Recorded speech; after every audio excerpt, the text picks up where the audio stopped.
What's up, guys? Today I'm going to be talking about the Klevgrand Pressit, which is a multi-band compressor from Klevgrand that runs for about $50 on their website. And I think it's a really useful tool, so I'm just going to show you how I use it. I typically use it for mastering. In fact, I've only used it for mastering. So I'm going to use this track here as an example to show you how I usually use it. So I'll just play this track for a bit first without Pressit on.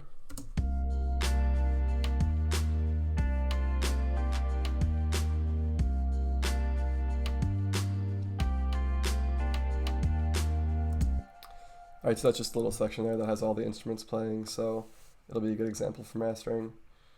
So let's turn on and open up Pressit. Here's what it looks like. I really like the user interface, and I like the user interface in a lot of Klevgrand's products. They almost become more of a teaching tool with how they're laid out.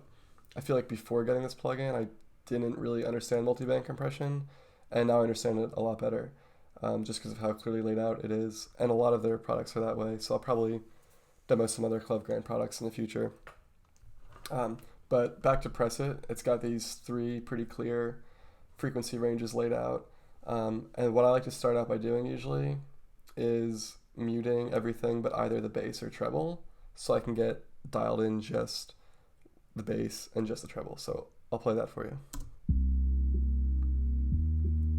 As you can hear, it also makes for a pretty cool filter. But generally I'll tweak this until I feel like I'm getting too much mid,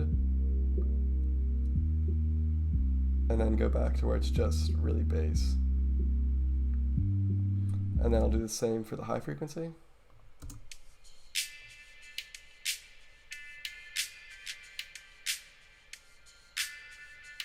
It seems like too much mid. Alright, so that's just high now. So put it all back together. And the presets here come with some settings I don't love. I feel like there's a little bit too much makeup in the high.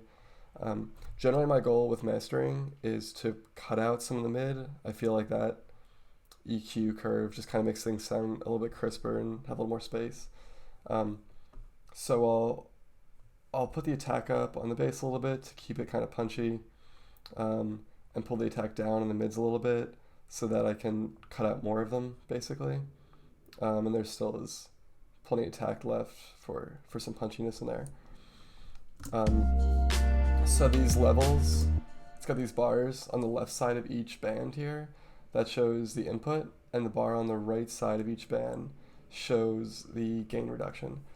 So I'll adjust some of those with the middle frequency as an example to show you how it works. So I'll bring this down so that it's cutting off just some of those big snare hits are like causing a lot of mid frequency there. And then you can see the gain reduction that's happening now because we're starting to cut off some of the higher decibel ranges. So I'll bring that down a little bit as well.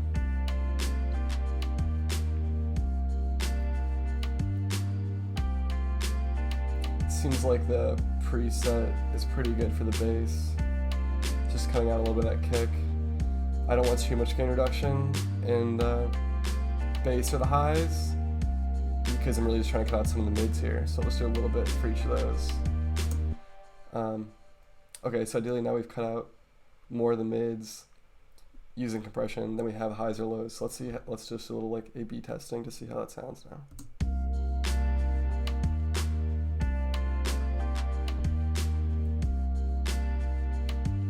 Sounds a little bit more glued together. Still a lot of mids in there, but just putting it on the master track makes it sound a little bit more cohesive.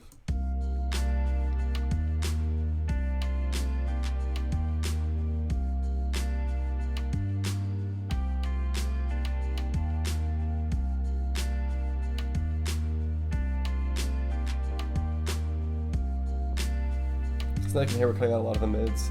I don't know that I love that on this track, but it gives you an example of what it can do.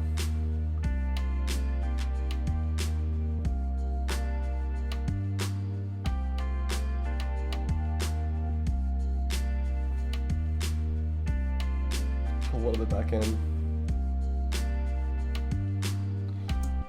Sometimes when I really have way too much mid, I'll just put this makeup into the negative as a way of kind of EQing some of it out. So I'll show you what the extremes of that sound like as well.